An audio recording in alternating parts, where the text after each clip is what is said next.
El Mayo will spend the rest of his life behind bars. He will die in a U.S. federal prison where he belongs. Drug kingpin Ismael Zambada Garcia, also known as El Mayo, has confessed to a lifetime of crime in service to the Sinaloa Cartel, a foreign terrorist organization. Thanks to the relentless work of our prosecutors and our federal agents, El Mayo will spend the rest of his life behind bars. He will die in a U.S. federal prison where he belongs.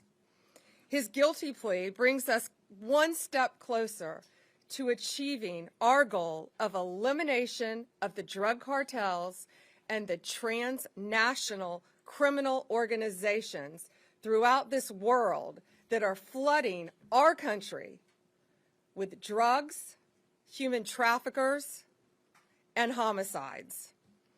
Under President Trump's leadership, the Department of Justice is on the front lines of this fight.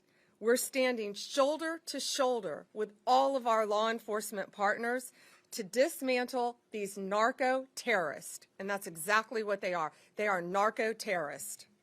El Mayo was one of the most prolific and powerful drug traffickers in this world. His partner was El Chapo. They were co-founders of the Sinaloa Cartel.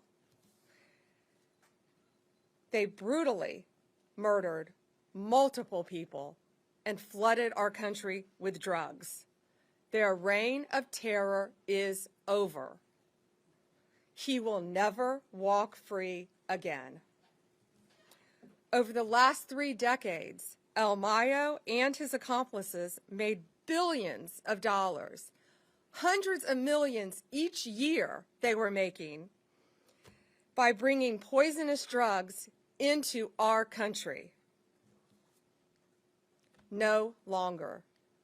The Sinaloa Cartel initially built their businesses with cocaine, but then under El Mayo's leadership, they turned to heroin, they turned to fentanyl. They purchased fentanyl precursor chemicals from China. They made the drug in Mexico and flooded it into our communities, killing our kids.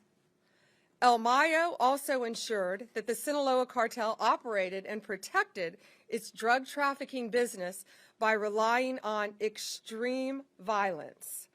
They used military-grade weapons and directed hitmen to kill their adversaries. They committed gruesome assassinations, kidnappings, and horrible crimes to maintain discipline within their own organization. He ordered the murders of countless individuals and rivals. Many innocent people died as a result of this as well. El Mayo operated with impunity at the highest levels of the Mexican drug trafficking world by paying bribes to government officials, by bribing law enforcement officers. He controlled corrupt officials and officers who protected his workers and his drug shipments that traveled from Mexico into our country. El Mayo's crimes have been so prolific that in the past 2 decades, he's been indicted in no fewer than 16 federal courts across our country. 16. From Western District of Texas to Chicago to here in the Eastern District of New York. He escaped justice for decades, but under President Trump's leadership, he has finally been brought to justice.